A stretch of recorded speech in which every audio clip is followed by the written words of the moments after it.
गांव का वह बड़ा हिस्सा जो दीवारों से घिरा हुआ था, वहां जंगली कहानियों और भूतों की डरावनी बातें हर समय घूमती रहती थीं। गांव वाले रोज रात को अपने घरों में बंद हो जाते थे और सबके दिल में डर बसा रहता था। इसी गांव में एक बच्चा था, नाम था राजू। राजू का घर गांव के किनारे था, जहां से एक पुराने खंडहर के रास्ते जाते थे। राजू की माँ उसे हमेशा डरावनी कहानियां सुनाती थीं, लेकिन राजू उन्हें विश्वास नहीं करता था। वह हर रात खंडहर के रास्ते से गुजरता था, बिना किसी डर के। एक रात जब राजू फिर अपने रास्ते निकला, तब उसने खंडहर के पास एक विचित्र आवाज सुनी। वह आवाज अजीब थी, जैसे किसी विद्वेषपूर्ण शक्ति की हो।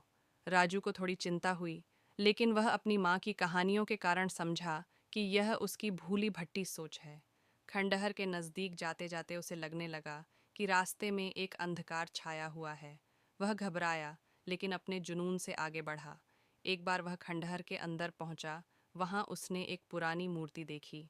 मूर्ति की आंखें खुली हुई थीं और उसके चेहरे पर अजीब सा हंसी सा था। राजू की रूह को एक अजीब सी बेचैनी हुई। वह मूर्ति के पास गया और उसने महसूस किया कि उसकी हड्डियां अभी भी ठंडी हैं। तभी एक विचार उसके दिमाग में आया, क्या यह मूर्ति वास्तव में जिंदा है? अचानक मूर्ति की हड्डियां हिलने लगीं और वह अपनी आंखें खोल ली। राजू की सांस रुक गई और उसकी आंखों के सामने एक डरावनी संकेत खड़ा हो गया। मूर्ति ने उसे देखते हुए भयावह रूप से हंसा और उसकी दिशा में बढ़ा। राजू ने जोरदार चिल्लाहट भरी और खंडहर से भागने लगा। वह घर तक भागते भागते थक कर गिर गया, लेकिन उसके दिल में वह डर का दृश्य अभी भी खड़ा था। वह अपनी माँ के पास पहुंचा और अपनी अनुभूति सबको बताया।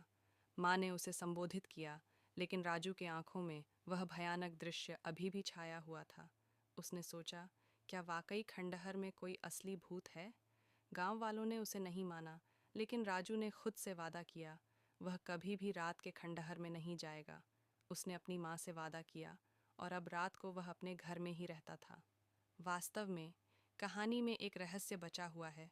क्या खंडहर में सच में कोई भूत था, या फिर राजू की भी वास्तविकता ही उसकी भांति की एक अनूठी कल्पना थी?